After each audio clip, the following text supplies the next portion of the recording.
तो देखिए बच्चों, ये हमने डिस्कस किया कि अगर दो पैरेलल ट्रांसपेरेंट सरफेस है ना, दो ऐसे ट्रांसपेरेंट बाउंड्रीज हैं जिनके बीच में कोई एक मीडियम एनक्लोज है जिसका रिफ्रैक्टिव इंडेक्स सराउंडिंग मीडियम से डिफरेंट है, तो क्या होगा, लाइट रे जो दोनों बाउंड्री से रिफ्रैक्ट होगी तो जितना डेविएशन फर्स्ट बाउंड्री से मान लीजिए क्लॉकवाइज या काउंटर क्लॉकवाइज हुआ, दूसरी बाउंड्री से उसके अपोजिट डायरेक्शन में उतना ही डेविएशन होगा, नेट डेविएशन जीरो हो जाएगा।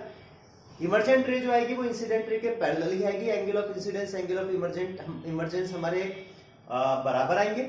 लेकिन लाइट रे हम देखें, अब जो इमर्जेंट रे है वो इंसिडेंट रे से थोड़ा सा शिफ्टेड है ना, ये थोड़ा सा शिफ्ट हो गई है। जितना ये डिस्टेंस शिफ्ट हुई है उसको कहते हैं लेटरल डिस्प्लेसमेंट। तो लेटरल डिस्प्लेसमेंट हम फाइंड आउट कैसे करेंगे, how to find out this distance C D. तो हमने थोड़ा सा कंस्ट्रक्शन किया है, सी से एक परपेंडिकुलर डिस्टेंस निकालना है हमको, परपेंडिकुलर डिस्टेंस बिटवीन इमर्जेंट रे एंड इंसिडेंट रे। तो एक परपेंडिकुलर ड्रॉ करी हमने सी से पॉइंट डी तक, ठीक है। तो हमको सी डी डिस्टेंस निकालना है। अच्छा, ये मान लीजिए हमारा जो दोनों बाउंड्रीज हैं इनके बीच में जो ये परपेंडिकुलर डिस्टेंस है वो टी है। तो सबसे पहले तो हम ये ट्राइंगल ले लें ए बी सी।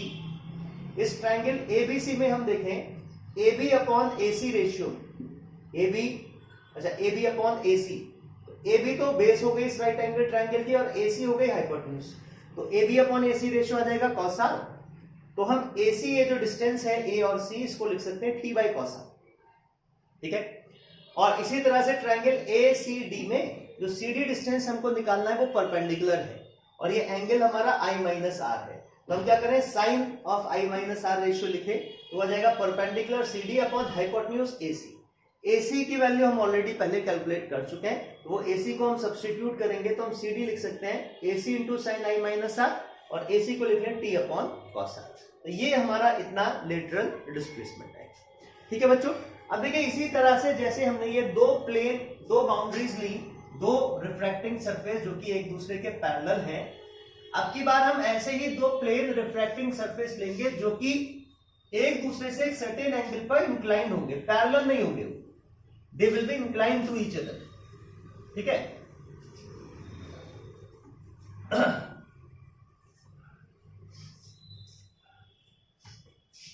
तो नेक्स्ट जो टॉपिक हमको डिस्कस करना है वो है रिफ्रैक्शन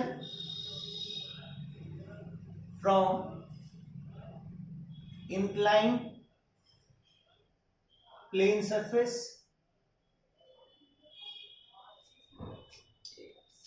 ढीला हो रहा है थोड़ा,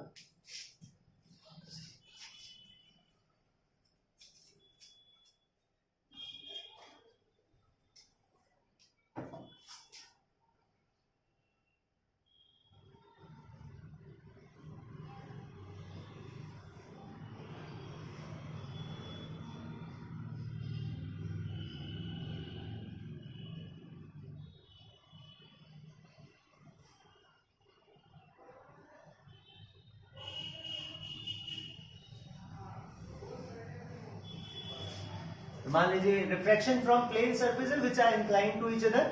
इसका एग्जांपल जो हम लोग लेबोरेटरी में इसी तरह का रिफ्रैक्शन हम लोग स्टडी कर सकते हैं। तो prism is an example of these inclined refracting surfaces, plane in inclined refracting surfaces.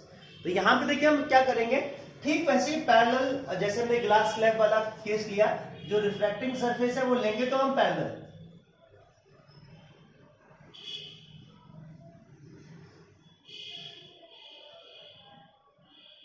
ठीक है। ये हमारा एक रिफ्रैक्टिंग सरफेस हो गया।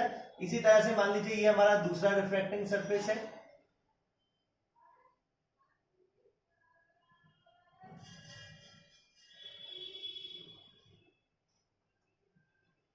लेकिन ये दोनों आपकी बात पैरेलल नहीं है। दोनों रिफ्रैक्टिंग सरफेस जो हैं वो एक दूसरे के पैरेलल नहीं है, बल्कि क्या है, ये दोनों रिफ्रैक्टिंग सरफेस एक दूसरे से एक सर्टेन एंगल पर इंक्लाइन है।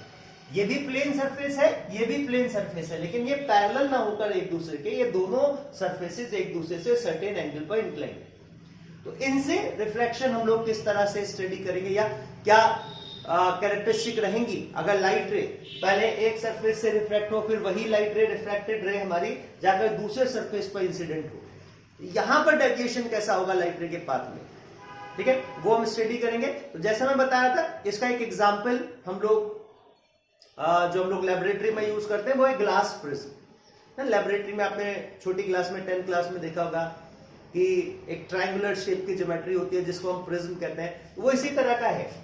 तो प्रिज्म में तो ग्लास, लेकिन जरूरी नहीं कि ग्लास ही हो, कोई और भी मीडियम हो सकता है। मान लीजिए जिसका रिफ्रैक्टिव इंडेक्स μ2 है, एक ऐसे सराउंडिंग मीडियम में रखा है जिसका रिफ्रैक्टिव इंडेक्स μ1 है।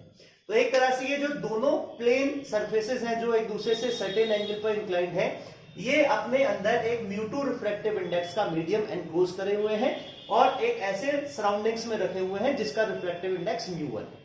ठीक है, तो थोड़ी सी बेसिक टर्म्स डिस्कस कर लेते हैं हम। देखिए ये angle, the angle of inclination of these two plane refracting surfaces, ये कहलाता है एंगल ऑफ प्रिज्म। ठीक है, मतलब इसको हम प्रिज्म ही कहेंगे आगे, और ये कहलाता है हमारा angle of prism. Angle of inclination between the two refracting surfaces, ये एंगल ऑफ प्रिज्म कहलाता है। ये दोनों सरफेस हमारे ये रिफ्रैक्टिंग सरफेसेस हैं,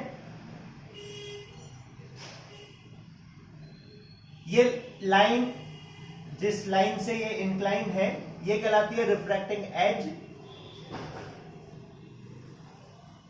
ठीक है, बाकी यही है। अच्छा, मान लीजिए अगर मैं इस प्रिज्म से एक बहुत ही थिन स्लाइस कट करूं, इस तरह से वर्टिकल स्लाइस, वर्टिकल सेक्शन ले लें हम इस प्रिज्म का, तो इस तरह से एक ट्रायंगल आएगा।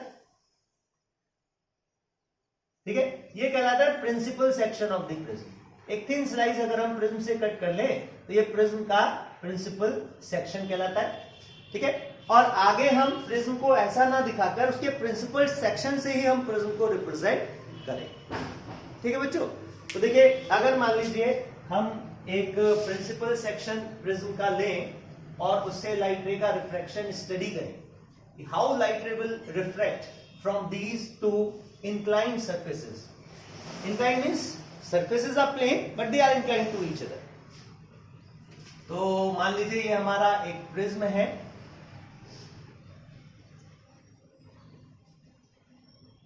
ये एंगल ऑफ प्रिज्म जो है ये ए है। ठीक है, तो एक लाइट रे कंसीडर कर लेते हैं जो इस सरफेस पर आकर इंसिडेंट होती है, इस पॉइंट। तो यहाँ पे पॉइंट ऑफ इंसिडेंस पे हम नॉर्मल ड्रॉ करेंगे। Normal means perpendicular to the surface. ठीक है, तो angle between the incident ray and normal, ये तो आप समझते ही हैं। ये इंसिडेंट रे हो गई हमारी, ये हो गई normal at the first interface at the point of incidence, ये हो गया angle of incidence. Angle between normal and incident ray, angle of incidence. ठीक है, अब होगा क्या, मान लीजिए एग्जांपल के लिए ये प्रिज्म जो है इसका रिफ्रैक्टिव इंडेक्स μ2 ले रहे हैं, सराउंडिंग मीडियम का μ1 ले रहे हैं, और हम मान रहे हैं कि प्रिज्म के अंदर जो मीडियम है, प्रिज्म का जो मीडियम है उसका रिफ्रैक्टिव इंडेक्स सराउंडिंग मीडियम से ज्यादा है। एग्जांपल के लिए कंसीडर कर लेते हैं। तो देखिए वैसे तो लाइट रे को यहाँ इस पाथ के अलॉन्ग जाना चाहिए था इंसिडेंट रे को, अगर ये रिफ्रैक्ट नहीं होती, स्ट्रेट लाइन पाथ के अलॉन्ग ट्रेवल करती तो इसके अलॉन्ग जाती, लेकिन क्योंकि लाइट रे टू डेंसर जा रही है, it will bend away from the normal. तो मान लीजिए इस तरह से लाइट रे जो है ये अपने स्ट्रेट लाइन पाथ से डेविएट हो जाएगी। ये हो गई हमारी रिफ्रैक्टेड रे, ये हो गया हमारा एंगल ऑफ रिफ्रैक्शन R, और ये आ गया let us say this to be Δ1 angle of deviation at the first boundary जो कि I माइनस R1 आएगा। Let us say this to B R1। ठीक है, ये आएगा I minus R1 angle of deviation कि भाई लाइट को इस पाथ के अलॉन्ग जाना था, इंसिडेंट रे इस पाथ के अलॉन्ग ट्रेवल कर रही थी, लेकिन रिफ्रैक्शन की वजह से वो डेविएट हो गई। ये रिफ्रैक्टेड रे है, तो this angle between incidence, angle of incidence and refracted angle of reflection, ये हमारा एंगल ऑफ डेविएशन हो गया Δ1 जो कि I माइनस R1 आएगा। ऐसे ही हम सेकंड पॉइंट पर अगर नॉर्मल ड्रॉ करें at the point of incidence at the second interface,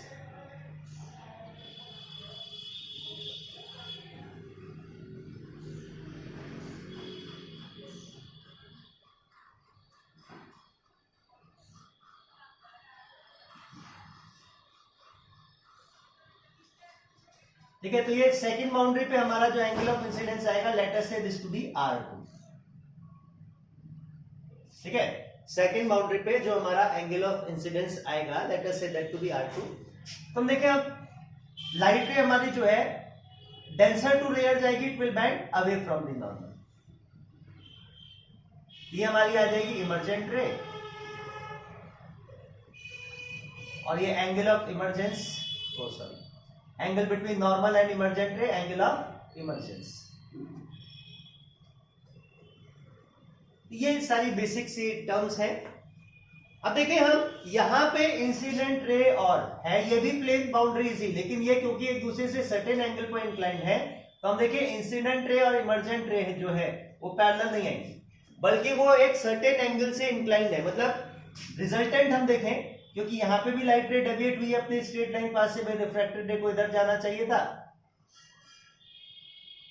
यहां जाना चाहिए था रिफ्रैक्टेड रे को, लेकिन इधर चली गई, इतना एंगल से ये डेविएट हो गई। ये मान लीजिए डेल्टा 2, ये कितना है, इसको हम E माइनस R2 लिख सकते हैं। तो इस तरह से हम देखें तो दोनों बाउंड्रीज पर डेविएशन होता है, और दोनों बार लाइट रे जो है वो एक ही डायरेक्शन में डेविएट हो रही है। यहां भी उसी डायरेक्शन में डेविएट हुई, और यहां भी डेविएशन सेम उसी डायरेक्शन में आया लाइट रे का ना। मैंने गलत बना दिया, ये वाला एंगल आएगा हमारा डेल्टा 2 की रिफ्रैक्टेड रे, इतना एंगल डेविएट हो गई, कितना E माइनस R2 के बराबर होगा ये। ठीक है बच्चों, तो देखिए प्रिज्म में क्या होता है, मतलब इंक्लाइंड प्लेन सर्फेसेस, ऐसे प्लेन सर्फेस जो इंक्लाइंड है एक दूसरे के साथ, वहां पर लाइट रे का जब दोनों बाउंड्री से रिफ्लेक्शन होगा तो दोनों बार लाइट रे एक ही डायरेक्शन में डेविएट होगी। और थोड़ा मैं आपको याद रखने के लिए बताऊं तो दोनों बार लाइट रे का जो डेविएशन होगा वो प्रिज्म के बेस की तरफ होगा। लाइट रे will refract towards the base of the prism, दोनों बार, यहां भी और यहां। ठीक है, तो इसलिए इंसिडेंट रे और इमर्जेंट रे एक सर्टेन एंगल पर इंक्लाइंड होंगी, ये कहलाता है हमारा एंगल ऑफ डेविएशन। ये इंसिडेंट रे और ये प्रोड्यूस इमर्जेंट रे, इनके बीच में जो एंगल आएगा ये कहलाता है एंगल ऑफ डेविएशन। ये टोटल रिजल्टेंट कितने एंगल से डेविएट हो गई है इंसिडेंट रे।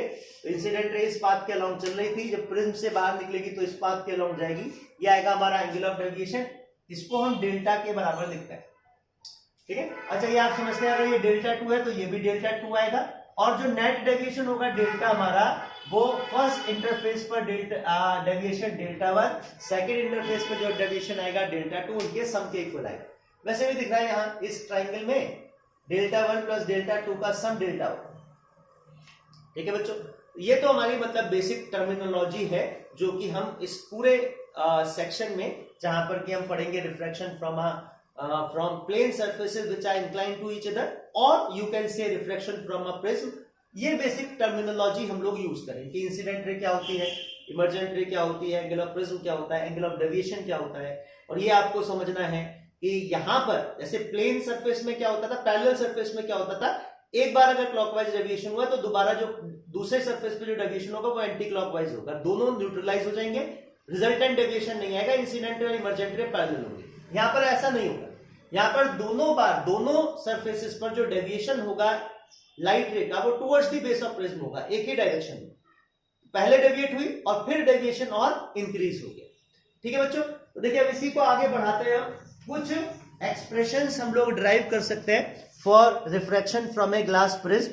ठीक है, वो एक्सप्रेशंस क्या आएंगे वो मैं आपको बता देता हूं। सबसे पहले तो देखिए एक बेसिक सा है कि एक प्रिज्म में जो एंगल ऑफ डेविएशन है डेल्टा, वो एंगल ऑफ इंसिडेंस और एंगल ऑफ इमर्जेंस का जो सम है माइनस एंगल ऑफ प्रिज्म के बराबर आता है।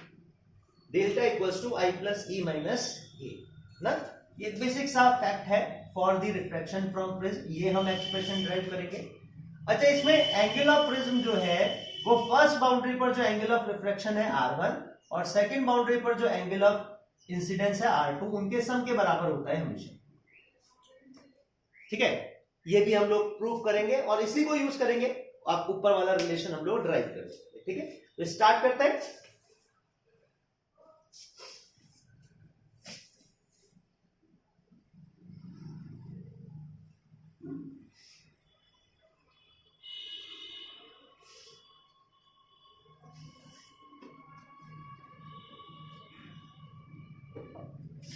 तो मान लीजिए एक लाइट रे जो है वो एक प्रिज्म के प्रिंसिपल सेक्शन से हम प्रिज्म को रिप्रेजेंट करेंगे, जैसा हमने पहले बताया था। ये एक प्रिज्म है जिसका एंगल ऑफ प्रिज्म ए है। तो एक लाइट रे जो है वो इस प्रिज्म पर इस पॉइंट पर आकर इंसिडेंट होती है। अगर हम नॉर्मल ड्रॉ करें इस पे पॉइंट ऑफ इंसिडेंस पे, तो ये आ गया हमारा angle of incidence I. Light रे, मान लीजिए प्रिज्म का रिफ्रैक्टिव इंडेक्स म्यू है। अच्छा, बाहर हम एयर कंसीडर कर लेते हैं, तो बाहर वाले मीडियम का रिफ्रैक्टिव इंडेक्स हम 1 ले लेते हैं सिंप्लिसिटी के लिए। बाकी आप चाहो तो जरूरी नहीं कि आप इसको एयर या वैक्यूम ही कंसीडर करो, इसको म्यू1 इसको म्यू2 लिखकर भी सॉल्व कर सकते हो। तो लाइट रे अपने स्ट्रेट लाइन पाथ से डेविएट हो जाएगी। मान लीजिए ये हमारी रिफ्रैक्टेड रे है और यही सेकेंड इंटरफेस के लिए इंसिडेंट रे आएगी। एंगल ऑफ इंसिडेंस मान लीजिए R1, और ये यहां से लाइट रे अपने इंसिडेंट रे है जो इस पाथ के अलोंग जाती है, अगर रिफ्रैक्ट नहीं होती तो। ये आ जाएगा हमारा एंगल ऑफ डेविएशन Δ1, जो कि I माइनस R1 के बराबर है। ये समझ रहे हैं आप कि भाई ये I है तो ये I होना चाहिए था वर्टिकली अपोजिट एंगल, उसमें से लाइट रे इस पाथ के अलोंग जा रही है, ये एंगल ऑफ रिफ्रैक्शन। तो बाकी जो बचा ये आ गया हमारा एंगल ऑफ डेविएशन, इतना डेविएट हुई लाइट रे और क्लॉकवाइज हुई। फिर सेकेंड बाउंड्री पर, अगर हम सेकेंड बाउंड्री पर जो पॉइंट ऑफ इंसिडेंस है वहां पर अगर नॉर्मल ड्रॉ करते हैं,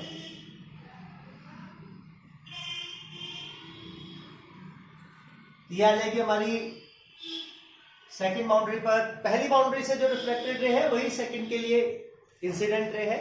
एंगल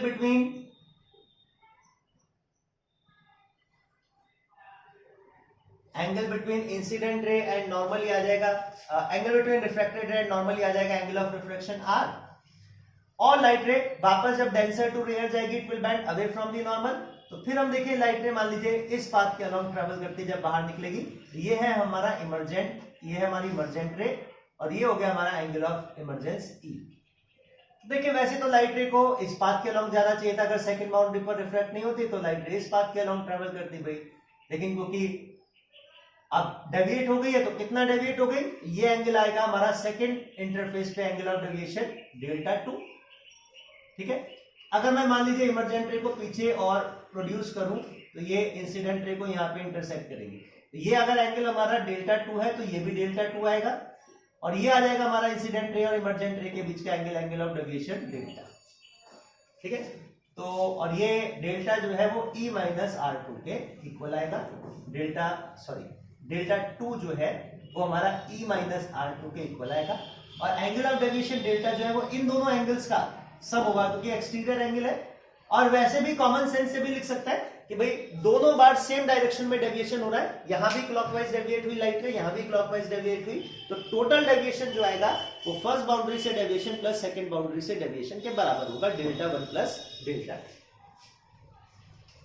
तो अब देखें इन पॉइंट्स को हम कुछ मार्क कर दें। Let us say this point to be P, this to be Q, इसको R लिख लीजिए, प्रिज्म को ABC लिख लें। ठीक है, तो चलिए तो हम देखें सबसे पहले ये क्वाड्रिलेटरल लेंगे। इन क्वाड्रिलेटरल APQR, इस क्वाड्रिलेटरल में हम देखें भाई सभी एंगल्स का सम कितना आना चाहिए, 360 डिग्री। किसी भी एक क्वाड्रिलेटरल के चारों एंगल्स का सम 360 डिग्री होता है। तो angle A plus angle P plus angle Q plus angle R, this must be equal to 360 degree. अच्छा, इसमें से एंगल P और एंगल R जो है वो दोनों 90 डिग्री हैं, क्योंकि ये तो हमने नॉर्मल ड्रॉ की थी, तो ये एंगल भी 90 आएगा और ये एंगल भी 90 आएगा।